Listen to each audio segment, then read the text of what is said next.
Estamos gravando aqui um vídeo do barracão do cemitério, onde são feitas as placas que tampam um túmulo, que um dia vai tampar o seu também, o meu também. As placas que são feitas aqui pelo Luiz Pedreiro. E aqui está a marquete do cemitério. Sabe? Abandonado aqui, encostado. Esse é o cemitério, marquete, alto da colina de Guaxupé. De frente seria mais ou menos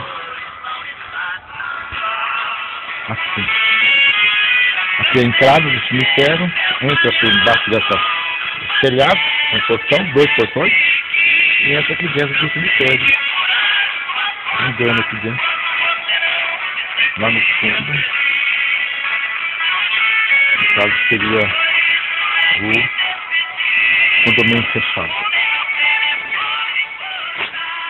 Tem uns nomes interessantes com as placas.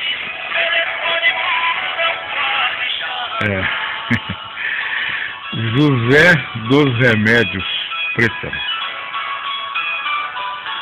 Jurubeba, Leão do Norte, Alcatrão da Nicotina. É uma brincadeira. O cara que fez essa placa, logicamente inventou os nomes. O Jurubeba viveu só 50 anos, né? 51. Bebendo Jurubeba, lógico. O Alcatrão, 40 anos. O José, 60 anos.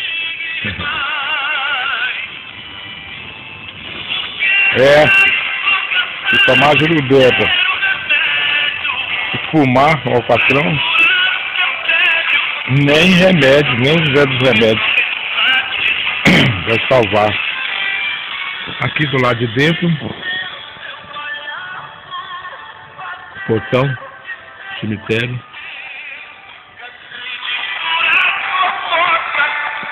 Estou gravando isso para deixar uma lembrança aqui do cemitério.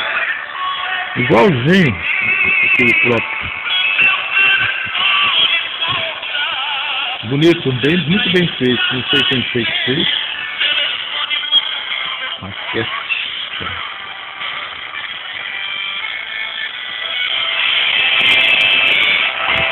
uma pena estar aqui jogado. Se pudesse, eu levaria para mim de lembrança aqui. Muito bem feitinho.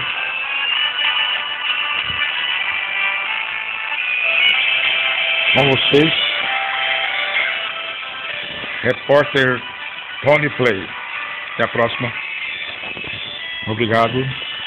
Até a próxima vez.